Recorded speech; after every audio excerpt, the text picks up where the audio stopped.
The president was addressing Parliament as head of state, and what he did yesterday is called exposition of state policy or exposition of public policy, basically setting out government agenda for the year and seeking the support of the legislature. The ceremonies outside the chamber were normal, where, on arrival, the president was received by the Chief of General Staff. He then received the presidential salute from the Kenya Air Force, after which he inspected a guard of honor. After that ceremony, he was received by the Speaker of the National Assembly, Kenneth Marende, then Vice President Kalonzo Musyoka, who chairs the House Business Committee, and Prime Minister Raila Odinga, who normally addresses Parliament once a week to expound government policies. According to the new constitution, the president will address the opening of each newly elected parliament in his capacity as head of state to inaugurate that parliament. But once every year, he will address a special sitting of parliament, just like he did yesterday. What he did yesterday is comparable to annual State of the Union address delivered by the President of the United States of America in February. Because he does not have power to resolve it. Similarly, he does not have power to summon Parliament. So it is the Speaker who has power to summon Parliament.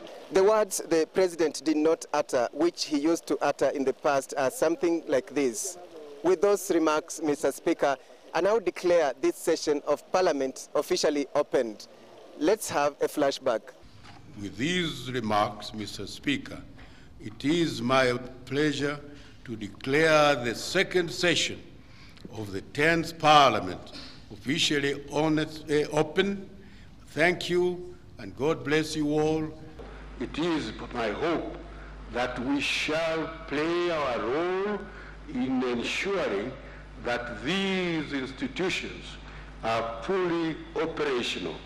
I thank you, and may God bless you all, and God bless our country. After the president read his speech, the vice president tabled it, paving the way for debate on the agenda the president spelled out for 3 days. And as head of government, the president may address Parliament at any other time, and he will speak from the front bench and not the state chair. According to the clerk of the National Assembly, Patrick Gishohi, unlike during the opening of a newly elected Parliament and during the special sitting, when he addresses the House as head of government any other day, the president will walk in without military ceremonies. Unlike the current Parliament, the next Parliament will be made up of only MPs, as ministers, or what has been changed to cabinet secretaries, will belong purely to the executive. The business of ministers answering questions in Parliament will end. The budget will no longer be presented by the finance minister, but by the chairman of the finance committee. With the separation of powers, if a president is impeached, only presidential elections will be held without MPs losing their seats. Alex Chamwada, Citizen Live at 9, Nairobi.